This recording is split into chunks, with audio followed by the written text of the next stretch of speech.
Two radio altimeters are installed in the A320. They measure the aircraft height above the ground accurately.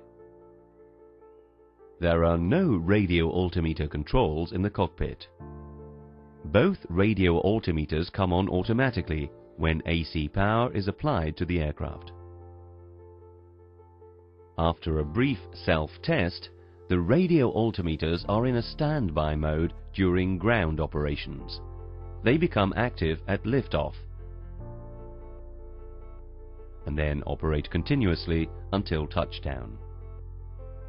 Radio height is always expressed as the number of feet between the bottom of the wheels and ground.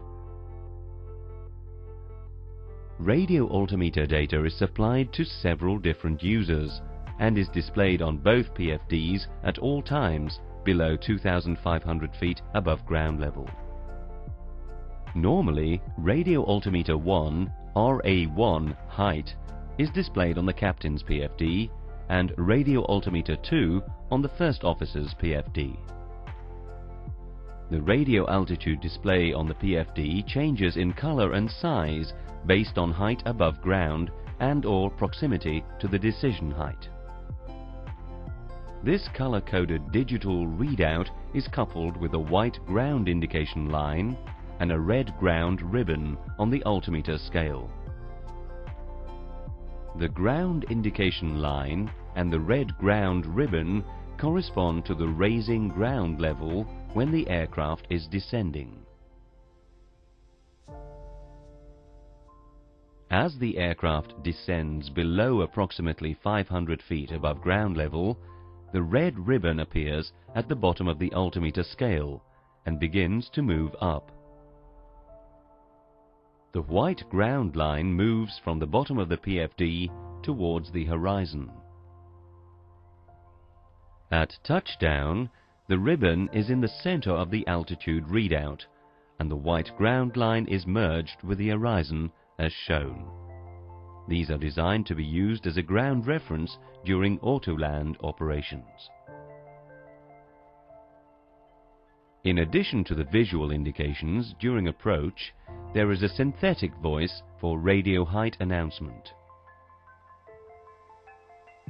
Depending on individual airline requirements, auto call-out announcements are made at predetermined radio altimeter heights. Example: 400 at 400 feet radio altitude. These call-outs will be heard even if the loudspeakers are turned off. A weather radar is installed to detect severe weather and display it on the ND for use as a severe weather avoidance tool. The weather radar control panel is located on the center pedestal. We will now look at the different controls and indications of the weather radar. The on-off switch controls the power supply. When switched on, the tilt indication appears on the ND. The tilt knob is used to adjust the radar antennae relative to the horizon. The tilt angle is displayed on the ND. The gain knob is used to adjust the sensitivity of the receiver manually. In this case, the word manual appears in green under the tilt indication. In the auto position, the radar adjusts the gain to the optimum setting automatically.